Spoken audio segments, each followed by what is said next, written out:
एक चीज़ आपने बोला यहाँ पे कि पापा की परी मत बनो, पापा की सिरनी बनो। The most inspirational line in my heart is this is the line क्योंकि बेटी बनने के हिसाब से तो हम बेटा और बेटी का अंतर कर रहे हैं कि मतलब बेटा बेटा होता है और बेटी बेटी होता है। जैसे कि मैंने लड़कियों को पढ़ने के लिए अपने लिए भी मत पढ़ो और सारी लड़कियों के लिए पढ़ो जो अपने और जो माता पिता। इसीलिए मेरा वो मतलब है कि अगर मैं बेटी ही बन के रह जाऊंगी तो ये और कुछ गांव या इधर ही रह जाऊंगी, पर सैनिक बनने का मतलब है कि आगे जाके मुझको अभी हम लोग मौजूद हैं डीएवी आलोक पब्लिक स्कूल शाहपुर में, और मैं आपको बता दूं कि यहाँ पर जितने बच्चे 10वीं का एग्ज़ाम दिए थे सबको सम्मानित किया गया है। हमारे साथ सर हैं, मैं चलिए पहले सर से जुड़ता हूँ। सर एक चीज़ बताइएगा, मेरा पहला सवाल यही है कि सारे बच्चों को सम्मानित करने का आइडिया कहाँ से आया? एक्चुअली सबको पहले स्वागत करते हैं हम आपके चैनल पे, और सभी दर्शकों को हमारा बहुत बहुत नमस्कार और प्यार। देखिए, सबसे पहली बात और सबसे not the different thing, they do the things differently. Idea ये तभी आया जब हम स्टूडेंट थे और हम सभी ये सोचते थे कि अगर हमें प्राइज़ मिलता है तो बहुत मोटिवेशन मिलता था अपने स्कूल लाइफ में। तो जब हम एज ए टीचर जब हम आए तो हमें लगा कि अपने बच्चों को, सारे बच्चों को, चाहे उनके मार्क्स कम हों या ज़्यादा हों, सारे बच्चों को हम अवार्ड करें ताकि वो आज अगर कम आए आगे जाके उसको और बेहतर करें, और बेहतर करें, उनको एक अलग मोटिवेशन मिले, जो अच्छा किए हैं वो और अच्छा कर सकें। और उनके लाइफ में, स्कूल लाइफ में ये सबसे इम्पॉर्टेंट फेज़ होता है उनके लाइफ का। 10th के बाद शायद स्कूलिंग उतनी अच्छी नहीं हो पाती है, या 12th में या कॉलेज में बच्चे चले जाते हैं, तो 10th में अपने स्कूल की तरफ से अवार्ड पाना सारे बच्चों के लिए बहुत ही खास होता है। तो हमारा ये सोच है कि सारे बच्चे हमारे स्कूल को और उनको एक प्राउड मोमेंट मिले, एक अच्छी यादों के साथ जाएं, और इसीलिए हमने ये ऑर्गेनाइजेशन हर साल हम लोग करते हैं, हर इवेंट पे करते हैं। शायद जहाँ तक मुझे पता है कि यहाँ पर जो आपके विद्यालय से जो बच्ची टॉप की है, 96.4% आया है फिरैसी सिंह का, ये शायद शाहपुर विधानसभा में टॉप की है, पूरे जितने भी सीबीएसई विद्यालय हैं, स्कूल हैं। कैसा लगता है कि जब आपके विद्यालय के पूरे शाहपुर विधानसभा में या फिर जिला में बच्चे टॉप करते हैं उस समय? बिल्कुल बिल्कुल, ये बहुत ही खुशी की बात है हमारे लिए, पूरे विद्यालय परिवार के लिए और पूरे शाहपुर के लिए। प्रेयसी शुरू से ही लगातार एक होनहार स्टूडेंट रही थी, और हमें पूरा विश्वास था कि हमने सेलेक्ट किया था कि 2-3 बच्चों में कि ये टॉप करेंगे, इस बार बहुत अच्छा करेंगे।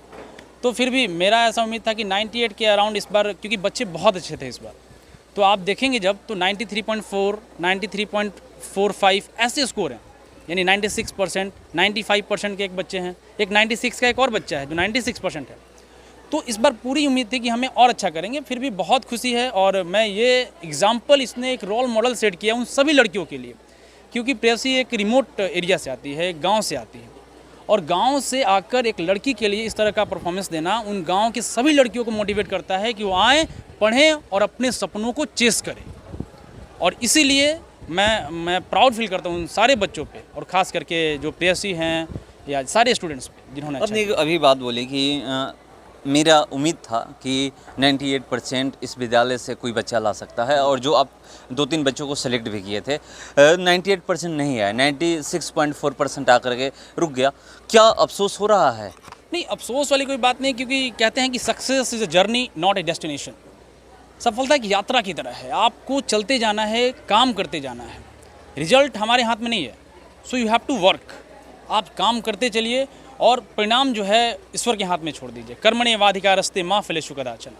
सो हमारा काम है काम कराना। हमने अपने सारे टीचर्स को ये बोल के रखा था कि आप सिर्फ कुछ हमारे जो पॉइंट हमने सेट किए थे बच्चों के लिए कि आप एनसीईआरटी को स्ट्रिक्टली फॉलो कराइए, बार बार क्वेश्चंस को प्रैक्टिस कराइए, और जितने पॉइंट्स हमने सेट किए थे वो काम किया एग्ज़ाम में। और ऐसा मुझे जब मैंने क्वेश्चन पेपर देखा तो मुझे ये फील हुआ कि जो मेरे बच्चे क्वेश्चन देखे होंगे तो निश्चित रूप से उनको लगा हो कि कहीं ना कहीं मैं ये क्वेश्चन बना चुका हूँ, ये क्वेश्चन कहीं ना कहीं उनको मिल चुका है पहले।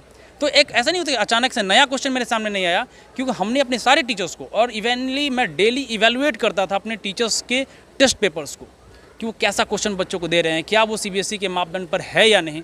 तो शायद इन सब चीज़ों का रिजल्ट सामने आया, और बेहद खुशी है अपने विद्यालय के। और अगले साल मैं ये उम्मीद करता हूँ कि अगले साल निश्चित रूप से मैं डिस्ट्रिक्ट में और या फिर उससे आगे भी और बेहतर अच्छा रिजल्ट देने की कोशिश करूँगा। तो ये सर कह रहे हैं कि अगले साल का क्या लक्ष्य है। चलिए, जो टॉप की हैं, ये प्रेयसी में तो पहले भी बात कर चुका हूँ, विद्यालय के बारे में बताइएगा कि अब तो विद्यालय आप भी उसमें सेलेक्ट थी कि 98% आ सकता था मगर नहीं आया, कहाँ कमी रह गई? कमी क्या रह गई, प्रिपरेशन किया था मैंने। अब मार्क्स के हिसाब से थोड़ा बहुत अब जो आप समझते हो उतना तो आता नहीं है, कभी कम ज़्यादा हो सकता है। स्कूल की प्रिपरेशन काफ़ी अच्छी रही है। हर एक बच्चे को, केवल जो तेज़ है टॉपर्स हैं उनके लिए नहीं, हर एक बच्चे को गाइड किया जाता था टीचर्स की ओर से। रेगुलर टेस्ट होते थे, डिसिप्लिन मेंटेन कराना, ये सब होता था। तो रेगुलर टेस्ट से काफ़ी ज़्यादा हमें हेल्प मिली। उससे हमें पता चलता था कि हमारी प्रिपरेशन से हम कहाँ स्टैंड कर रहे हैं, ये सब। मैं आपका मार्क्स देखा था, आप तो 3 सब्जेक्ट में ठीक हैं, साइंस और एसएसटी और मैथ में, ठीक है, 98 99 आए, मगर जो भाषा है इंग्लिश और हिंदी, इसमें कमी हो गई। जहाँ तक मुझे लगता है कि अगर उसमें 2-4 नंबर आ जाता तो शायद 98 आ जाता। भाषा में कहाँ कमी हो जाती है? भाषा में अगर हम कहें लिटरेचर सेक्शन में, तो ग्रामर में या फिर स्पेलिंग एरर, ये सब में मार्क्स कटने के चांसेस ज़्यादा होते हैं।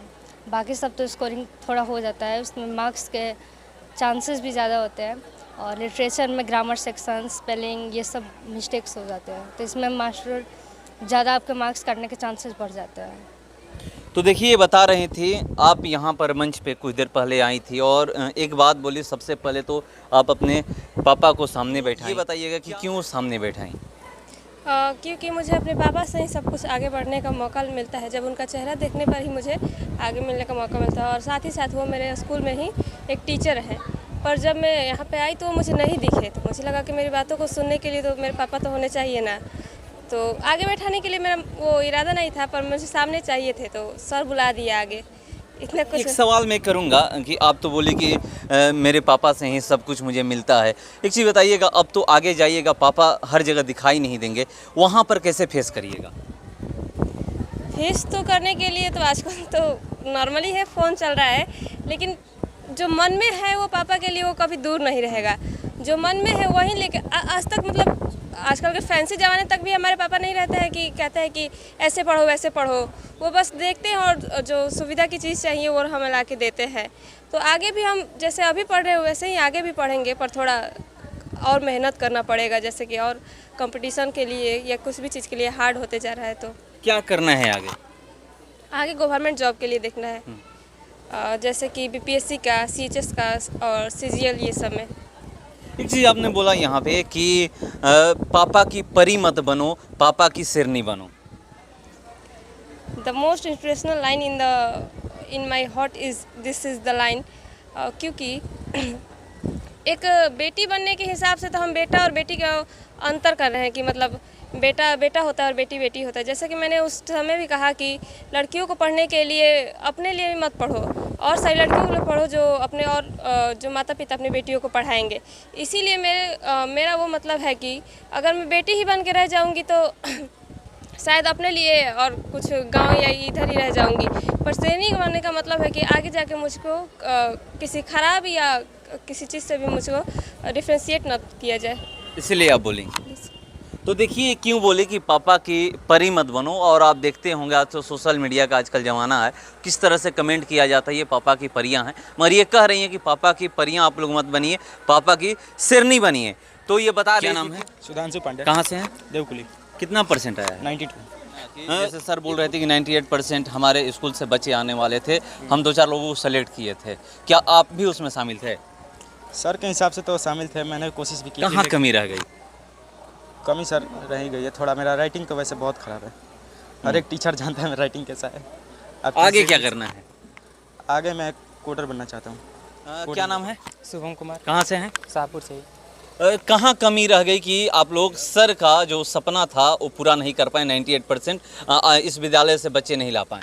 देखिए, वैसे तो स्कूल ने कोई कमी नहीं छोड़ी थी, हमें अलग से हर एक चीज़ प्रोवाइड किया गया, एक्स्ट्रा क्लासेस प्रोवाइड की गई और वैसे लैब प्रोवाइड किए गए और हर एक फैसिलिटी दी गई। वैसे कमी मेन हमारी रह जाती है हमारे सेल्फ स्टडी में, और फिर से कमी रह जाती है हमारे खुद के मोटिवेशन में। अगर हम सेल्फ कॉन्फिडेंट नहीं होंगे, उतना सेल्फ कॉन्फिडेंट नहीं रहेंगे, एक ही बार उतना मतलब कि हम लोग को लेवल में जाते हैं, वहाँ पर बैठते हैं तो अलग ही फीलिंग आता है।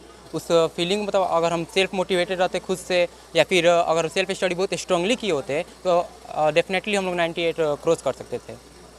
तो देखिए बता रहे हैं कि कहाँ कमी रह गई। सर एक दो सवाल आपसे ये चीज़ कि देखिए यहाँ पर जैसे मैं सवाल किया कि साइंस हो या फिर एसएसटी हो, सोशल साइंस हो या फिर आपका मैथ हो, इसमें आपके विद्यालय के बच्चे बेहतर हैं, अच्छा कर रहे हैं। किसी का 99 आ रहा है, किसी का 98 आ रहा है, मगर जो भाषा है हिंदी इंग्लिश है, इसमें कमियां रह रही है, कहाँ चूक हो जा रहा है? सर देखिए, भाषा जो है बड़ा लजीज सब्जेक्ट है। भाषा में 100% अंक मार्क्स ला देंगे तो फिर भाषा की गरिमा मुझे लगता है कि बहुत ज़्यादा नहीं रह जाएगी। तो भाषा की अपनी एक अलग पहचान है, अपनी एक अलग पकड़ है, और उसमें हमारे बच्चे स्पेलिंग में, हिंदी में भी स्पेलिंग गलत कर दिए, थोड़ी बहुत ग्रामेटिकल मिस्टेक कर दिए। तो आप शायद 93 और 93 स्कोर है हमारे बच्चे का इंग्लिश और हिंदी में। तो मुझे लगता है कि वो भाषा के साथ न्याय है। फिर भी अगला अटेम्प्ट होगा कि हम उसको 95 या 96 में कन्वर्ट करें, लेकिन 100% लैंग्वेज में, लिटरेचर में ला पाना थोड़ा मुश्किल होता है। बाकी मैथ्स में, साइंस में, वहाँ पे हमें सब कुछ प्रूव करके देते हैं, सब कुछ वेरीफाई होता है, तो वहाँ कोई दिक्कत नहीं होती है। भाषा में थोड़ी सी दिक्कत होती है। साथ ही साथ मैं एक चीज़ और बताना चाहता हूँ कि हमारा जो विद्यालय है सर, पढ़ाई के साथ साथ सबसे ज़्यादा जो चीज़ फोकस करते हैं हम डिसिप्लिन के ऊपर, क्योंकि हमारे लिए है कि हम पढ़ाई बच्चों को तो कैसे भी करा लेंगे, लेकिन एक जगह जहां हम कॉम्प्रोमाइज़ नहीं कर सकते हैं वो है डिसिप्लिन। जब भी ऐसा कोई इनडिसिप्लिन बच्चा, आप पूछ सकते हैं इन सारे बच्चों से, हम सीधे स्कूल से उनके पेरेंट्स को बुलाते हैं, और अगर पाते हैं कि नहीं, तो हम बताते हैं कि सर क्षमा कीजिए, आप ले जाइए और हमारे स्कूल का माहौल नहीं ख़राब कीजिए। तो कभी भी ऐसे कोई, तो सबसे इम्पॉर्टेंट है हमारे लिए डिसिप्लिन, और जब डिसिप्लिन आती है तो एजुकेशन अपने आप आ जाती है, शिक्षा अपने आप आ जाती है। बाकी हम, हमारे फैकल्टीज़, हमारे teachers, teaching staff, school management सभी एकदम बिल्कुल लगे हुए हैं। तो अगला रिजल्ट आपको बहुत बेहतरीन मिलने वाला है। चलिए एक सवाल है मेरा कि आप भी जानते हैं कि जितने भी ग्रामीण क्षेत्र से पेरेंट्स आते हैं, जो भी गार्जियन होते हैं, अपनी बेटियों को अच्छी शिक्षा नहीं देना पसंद कर, मतलब कहीं भी किसी भी तरह पढ़ाना पसंद करते हैं। चलो तुम लड़की हो, एक बात ये बोली कि पापा की परी मत बनो, सिरनी बनो। यहाँ पर ये कहा जाता है कि बेटा बेटी में फ़र्क देखा जाता है। ये बोली कि मैं वो काम करना चाह रही हूँ कि बेटा बेटी में फ़र्क ना हो, बेटी अपनी जगह बेटी है, बेटा अपनी जगह बेटा है, दोनों को एक समान शिक्षा मिलना चाहिए, और जो बेटा को मिलना चाहिए वो बेटी को मिलना चाहिए। क्यों ये लोग करते हैं? देखिए, ये सामाजिक मानसिकता आज की नहीं, एक दिन की नहीं, वर्षों की बनी हुई है। और प्रेयसी ने ये दिखाया कि देखिए सर, बेटियां जो हैं बेटों से कम नहीं हैं। और ये प्रेयसी नहीं, हमारे इस दुनिया में, हमारे हिंदुस्तान में हज़ारों ऐसी प्रेयसी हैं जो हर क्षेत्र में बेटों से आगे निकल कर ये अपने आप को साबित कर रही हैं कि वो किसी भी मामले में बेटों से कम नहीं हैं। तो अब हमारी मानसिकता, जिसको जकड़ी हुई है ग्रामीण मानसिकता, उसको बदलने की ज़रूरत है। क्या बेटा क्या बेटी, सरकार ने भी आपको एवरी अपॉर्चुनिटीज़ दिया, कॉन्स्टिट्यूशन में भी, ये संविधान में भी कर दिया कि भाई everyone is equal before law. संपत्ति का अधिकार हो या हर तरीके का अधिकार सभी के लिए समान है। तो फिर हमारे अपने दिमाग से भी निकालना होगा कि ये हमारी बेटी है, ये हमारी इज्जत का स्टैचू है। इन सब चीज़ों को तोड़ के और आगे निकलना होगा, और फिर हमें एग्जाम्पल सेट करना होगा। आज प्रेयसी ने सेट किया, इन बच्चों ने सेट किया, तो ये एग्जाम्पल जो है अब इनको मोटिवेट करेगा और लड़कियों को जो उस गाँव की होंगी, अगल बगल की गाँव होंगी, या फिर हमारे विद्यालय की उन लड़कियाँ, और कल ये पटना जाएंगी या कोटा जाएंगी, दिल्ली जाएंगी, किसी को गवर्नमेंट जॉब करना है, किसी को बीटेक करना है, किसी को नीट करना है, दे विल क्रैक। और जब वो करेंगी तो हजारों लाखों लड़कियों को मोटिवेट करेंगी, और अपने क्षेत्र में उन लोगों की मानसिकता को बदलेंगी जो उन पेरेंट्स के दिमाग में बसा हुआ है कि नहीं सर, बेटियां नहीं कर सकती। अच्छा एक चीज़ बताइए, कितने बच्चे पार्टिसिपेट किए थे 10वीं में और कितने पास हुए हैं? 62 बच्चे हमारे यहाँ इस बार थे, और सारे के सारे बच्चे पास हैं, यानी 100% रिजल्ट है। उसमें 2-3 बच्चे मुझे लग रहा है कि 60 के नीचे हैं, बाकी सब 60+ हैं, और बेहद संतोषजनक है। यहाँ का जो रिजल्ट है बता रहे थे। एक चीज़ चलिए मैं आपको दिखाता हूँ, यहाँ पर दिखाइएगा, आप देख सकते हैं यहाँ पर बेटियों के बारे में बात हो रही थी, और ये देखिए टॉप 10 का ये बोर्ड लगा हुआ है।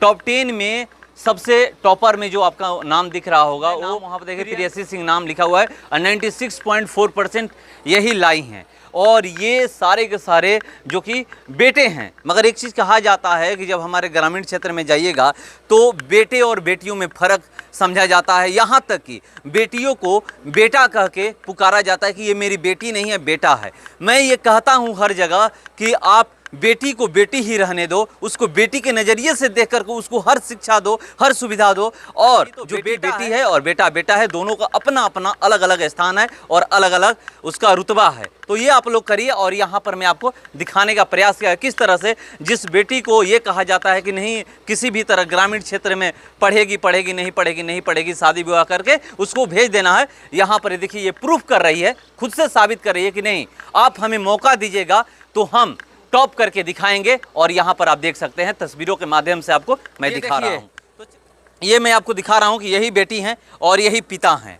ये पढ़ाने वाले ये ग्रामीण क्षेत्र से आते हैं और ये बिना ट्यूशन का ये क्लास करने रेगुलर आती थी इसी विद्यालय में, और यहीं से ये पढ़ करके इस विद्यालय में टॉप की है। इस विद्यालय में ही नहीं, ये पूरे शाहपुर विधानसभा में टॉप की है। अभी जहाँ तक मुझे पता है उस अनुसार मैं बता रहा हूँ, शाहपुर विधानसभा में ये टॉप की हैं। और देखिए लड़के भी पीछे नहीं, आप देख सकते हैं रविभूषण नाम है जिनका, वो 96% लाए हैं, 0.4% से वो पीछे रह गए हैं। मगर यहाँ पर मैं कहूँगा कि दोनों एक समान है और दोनों को एक नज़रिए से देखने की जरूरत है। सभी लोगों को मैं अपने विद्यालय परिवार की तरफ से यही कहना चाहता हूँ कि there is always room at the top. शिखर पर हमेशा एक कमरा खाली है। 96%, 96.04%, 97%, 98%, एक दिन 100% होगा, क्योंकि शिखर पर वो आपका जगह कोई ले नहीं सकता, वो जगह हमेशा खाली है। यानी आप कंपटीशन जो है, पहला रैंक जो है वो कोई छीन नहीं सकता आपसे। So always try for the best, try and try and try until you success. Thank you. एक कमरा खाली है जो शिखर पे है, उसको कैसे प्राप्त करना है ये आपको सोचना है। फिलहाल इस खबर में इतना ही, बने रहिए हमारे साथ। नमस्कार।